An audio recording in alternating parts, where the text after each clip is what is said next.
जय जिजाऊ, जय शिवराय सर्वांना आणि दंडवत प्रणाम। आता माझ्या व्हिडिओची सुरुवात ही अशीच करणार आहे मी, कारण की त्याच्याने माझा दिवसही छान जातो, माझा व्हिडिओही छान जातो आणि मलाही मनाला प्रसन्न वाटतं म्हणून।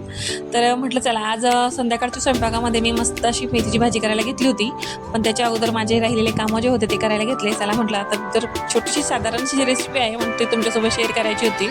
तर त्याच्या अगोदर मी हे कपडे रचायला घेतले। आता तो खूप पसारा पडलेला होता, कारण की एक कपडा काढायला की दुसराच निघतो म्हणून। आता ते 2च दिवस तसेच दिसणार आहे, नंतर बाकीचे तसेच होतात कितीही आवरलं तरी।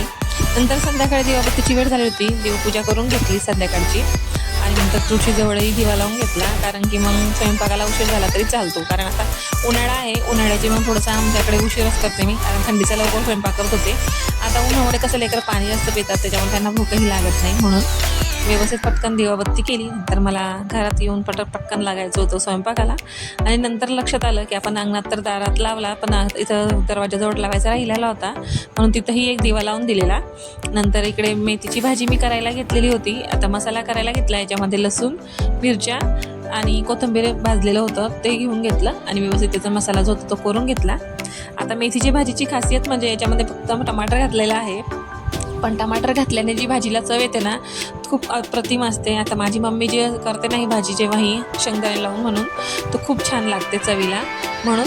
तर ते व्यवस्थित करपायला टाकली आणि नंतर ते काढून घेतली 5-10 मिनिटांनी। आता त्याच पातेल्यामध्ये तेल घालून मसाला करायला घेतला, त्याच्यामध्ये हळद घालायची आणि नंतर जे करपलेली भाजी असते ना आपली थोडीशी झालेली ती घालून घ्यायची। आता टमाटर आणि मेथीची भाजी मस्त होऊ झालेली होती, 5-10 मिनिटच लागतात ती व्हायला आणि खूप छान लागते। आता जसं लागेल तसं पाणी घालायचं, मीठ घालायचं आणि चांगलं याला 5-10 मिनिटं उकडी येऊ द्यायची। त्याच्यासोबत भाकर किंवा पोळी खूप छान लागते। आता आम्हाला तर कसं आहे ना, पोळीचं आमच्याकडे जास्त होते, कारण की लेकरं खातात आणि एकटं जणापुरतं करायलाही खूप कंटाळा येतो आणि मला भाकर खूप आवडते। असं आता पीठ नव्हतं म्हणून मी साधारण पोळ्या वगैरे केल्या।